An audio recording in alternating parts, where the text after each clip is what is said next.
Praise all everyone. परमेश्वर ने का दिन हमें दिया। परमेश्वर का धन्यवाद करते हैं। परमेश्वर महान है, परमेश्वर भला है, परमेश्वर दया करने वाला। वचन में लिखा है, मैं यहोवा उसकी रक्षा करता हूँ, मैं झण झण उसको सींचता हूँ। यशायाह 27:3 में लिखा है, परमेश्वर महान है, दया करने वाला परमेश्वर है। वचन के मुताबिक परमेश्वर हमारे बारे में बात करता है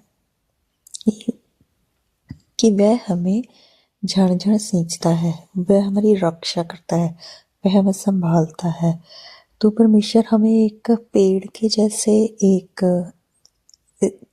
एग्जाम्पल दे रहा है कि कैसे परमेश्वर हमें दृष्टांत के तौर पर परमेश्वर कैसे हमें सींचता है। जैसे हमारा जीवन है, हम पैदा होते हैं, हम बढ़ते हैं, हमें खाना चाहिए होता है, हमें कपड़े चाहिए होते हैं, हमारी रोज़ की ज़रूरतों के बारे में परमेश्वर हमें हमसे बात करता है कि मैं उनसे संभालता हूँ और झण झण सींचता हूँ।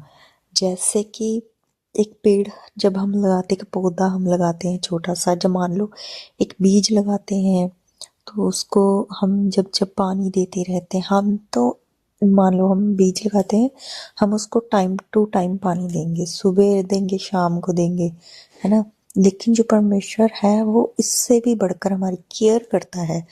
जैसे कि वो बिल्कुल क्षण क्षण, क्षण क्षण मतलब पल पल, हर समय, सेकंड्स जो होते हैं उससे भी जो होता है, सेकंड से भी पहले जो टाइम होता है उतना ज़्यादा करीब से परमेश्वर हमको सींचता है, हमारी ज़रूरतों को जानता है, पूरा करता है, हमारा ध्यान रखता है, हमें छुड़ाता है, हमें बचाता है, संभाल कर रखता है। कितना महान परमेश्वर है, कितनी अच्छी उसने हमारे साथ वाचा बांधी है, कितना अच्छा हमसे प्रेम किया है कि वो हमें क्षण क्षण बचाता है, क्षण क्षण बढ़ाता है, क्षण क्षण हमारी रक्षा करता है, क्षण क्षण वो हमें पानी देता है जो कि जीवन का जल है, जीवन की रोटी है।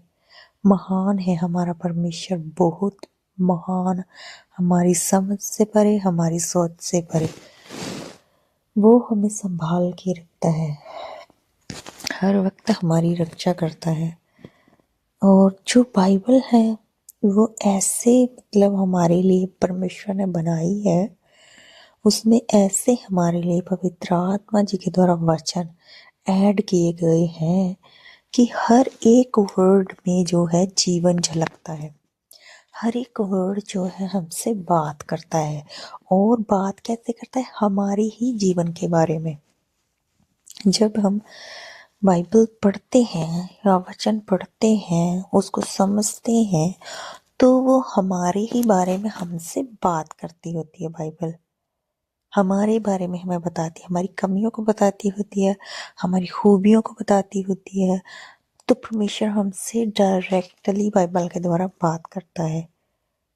कितना महान परमेश्वर है, कितना भला और दया करने वाला परमेश्वर है, कितनी खूबसूरती से उसने वर्ड को जो है बाइबल के द्वारा हमारे जीवन को बाइबल के द्वारा प्रकट किया है।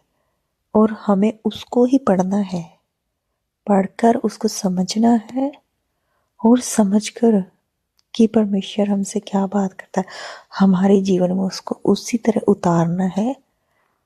और वो चीज़ जो है अगर हम अपने जीवन में उतारते हैं तो परमेश्वर को हम पसंद आते हैं। इट मीन्स हम परमेश्वर की जैसे बनने की कोशिश कर रहे हैं, परमेश्वर की इच्छा को पूरा करने की कोशिश करते हैं। और परमेश्वर को ये चीज़ बहुत पसंद आती है जब इंसान उसकी इच्छा को पूरा करे और खरा उतरे, उसकी बातों पे खरा उतरे। क्योंकि वचन में जो प्रेयर है बाइबल में, जो प्रभु यीशु मसीह जी ने अपने चेलों को सिखाई थी, उसमें लिखा था कि एक एक लाइन उसमें ऐसे है कि जैसी तेरी इच्छा स्वर्ग में पूरी होती है धरती पे भी हो। तो परमेश्वर की जो इच्छा स्वर्ग में है वो हमारे जीवन में भी पूरी होनी चाहिए। मैं तो यही दुआ करती हूँ कि मेरे जीवन में परमेश्वर की इच्छा हमेशा पहले रहे। चाहे हम कैसी भी सिचुएशन में हो, तो हमारे जीवन में परमेश्वर की इच्छा पहले होनी चाहिए। अगर हम अपने जीवन में परमेश्वर को पहल देते हैं तो इसी वचन के मुताबिक, यशायाह 27:3 के मुताबिक, परमेश्वर हमको क्षण क्षण सींचता है, हमारी मदद करता है, हमें संभालता है और हमें आगे लेकर चलता है और हमें क्षण क्षण बढ़ाता है। वो हमें पालता है, वो हमारी केयर करता है, ज़रूरत के अनुसार हमें हर एक चीज़ प्रोवाइड करवाता है और सही समय पर परमेश्वर हमारी मदद करता है। सचमुच परमेश्वर महान है, उसका एक एक वचन हमारे जीवन के लिए है जो हमें रास्ता दिखाता है। तो सुबह मैं दूध लेने के लिए गई थी, तो दिन बहुत चढ़ गया था जब हम दूध लेने के लिए गए। अब ज़्यादा धूप होती है तो दूध लेकर आई मैं।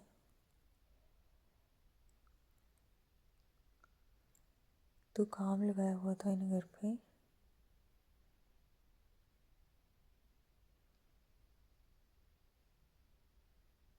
उसके बाद शाम को हम घूमने गए थे। सारा काम ख़त्म करके मैं ज़्यादा वीडियो नहीं बना पाई क्योंकि काम ज़्यादा था। हमने कपड़े सुखाने के लिए धूप में डाले थे, रजाइयाँ वगैरह। घूम कर हम आए अंधेरे में। तो उस साइड जब हम गए थे तो मेरे जेठ का आज बर्थडे था, तो मैं जेठानी ने सेलिब्रेट किया था, उनको बताए बगैर ही। तो उसमें क्या है कि अब मैं सोच रही हूँ, खुद तो वो अपने घर बना रहे हैं, बर्थडे मना रहे हैं, उनका बेटा फॉरेन में है और जेठ की सरकारी नौकरी अच्छा खासा चल रहा है। इस चीज़ में वो खुश हैं। जैसे मैंने बताया कि मेरे हस्बैंड की सैलरी नहीं मिली, इस चीज़ में वो खुश हैं कि इनकी सैलरी नहीं आ रही है, इनकी घटी हो रही है। पर अगर उनको मालूम पर चल जाए कि हमारे घर ठीक ठाक चल रहा है, हमने कोई चीज़ बना ली है, कोई एक चीज़, घर तो दूर की बात है, कोई एक चीज़ बना ली है। जैसे हमने, जब मेरी शादी हुई थी, मैंने कूलर लिया था, तो उस चीज़ पे इन्होंने इतना झगड़ा किया था, इतना झगड़ा किया था, बहुत झगड़ा मचाया था। इतनी जेलसी, इतना ज़्यादा क्रूर रूप इनका मैंने देखा था इन लोगों का। मेरी जेठानी घर घर जाके बता रही थी, मतलब चुगलियाँ लगाने लगी थी, ऐसे झूठ मूठ लोगों को बातें बता कर। अब जैसे मैंने बताया था कल ही कि एक आंटी उनके पास आई थी, तो और उसको बोलने लगी इसके हस्बैंड की सैलरी नहीं आती है, ठीक नहीं रहता है वहाँ पे ऐसे। तो ऐसी चीज़ों को वो तेल मसाला लगा लगा कर आगे बढ़ा रहे हैं। इन चीज़ों में उनको खुशी मिलती है कि हम इनको नीचा गिराते जाएं और ख़ुद हम बढ़ते जाएं। इन चीज़ों में खुश हैं। अगर हमने अच्छा कपड़ा डाल दिया, अच्छा गहना ले लिया, अच्छा खा लिया, सब्ज़ी बनाकर अकेले खा ली, तो फिर देखना मोहल्ले में तबाही मचती। इतनी ज़्यादा जेलसी। अभी तो इनका रूप सामने आएगा धीरे धीरे, लेकिन मैं परमेश्वर का धन्यवाद करती हूँ कि मुझे इनमें रहकर इन ऐसी चीज़ों पे ध्यान नहीं देना है, क्योंकि इन्होंने तो 55-60 साल इसी काम में निकाले हैं। दूसरों के घरों में लड़ाइयाँ डलवानी हैं, दूसरों के घर तड़वाने हैं और गैंग बनाकर लेडीज़ की चुगलियाँ की गैंग बनाकर दूसरों के घर की जासूसी करवानी है, बातें निकलवानी है। अगर नहीं निकलती हैं तो उस अगले इंसान को मेंटली हरास करवाना है। जैसे कि इस गुंडे को इन्होंने आगे कर दिया था, इसकी फैमिली को इन्होंने आगे कर दिया था। मतलब दूसरों के कंधों पर रख के बंदूक चलानी है। लेकिन मैं परमेश्वर का धन्यवाद करती हूँ, परमेश्वर इनकी एक नहीं चलने देता है, क्योंकि परमेश्वर भला है, महान है। परमेश्वर की युक्ति के सामने मनुष्य की युक्ति फेल है। जो इंसान से नहीं हो सकता है, परमेश्वर से सब कुछ हो सकता है। इंसान अपनी युक्ति बनाता है दूसरों के घर तोड़ने की, यहाँ तक कि दूसरों को मारने की, लेकिन परमेश्वर दीर्घायु देता है, परमेश्वर बढ़ाता है, परमेश्वर ऐसे ही लोगों के सामने से आगे लेकर ऐसे जाता है और वो देखते के देखते रह जाते हैं कि ये हो कैसे गया, हमने तो उल्टा किया था, ये हो कैसे गया। तो परमेश्वर का धन्यवाद करती हूँ कि परमेश्वर ने हमें क्षण क्षण सींचा, हमें संभाल के रखा और बढ़ाता रहेगा परमेश्वर हमें। मेरा विश्वास है आगे के समय में भी परमेश्वर में सींचता रहेगा, बढ़ाता रहेगा, क्षण क्षण संभालता रहेगा और हमारे ऐसे वैरियों के सामने जो हमें नीचा गिराना चाहते हैं आगे से आगे बढ़ाता चला जाएगा और वो दांत पीसते ही रह जाएंगे। ऐसा मेरा विश्वास है और मैं अपने स्थान वाले के दुआ करती हूँ कि उनको परमेश्वर अच्छी बुद्धि दे और जो वचन सुने उसको परमेश्वर बहुतायत की बुद्धि और आशीष दे, वचन को पढ़ने की सबको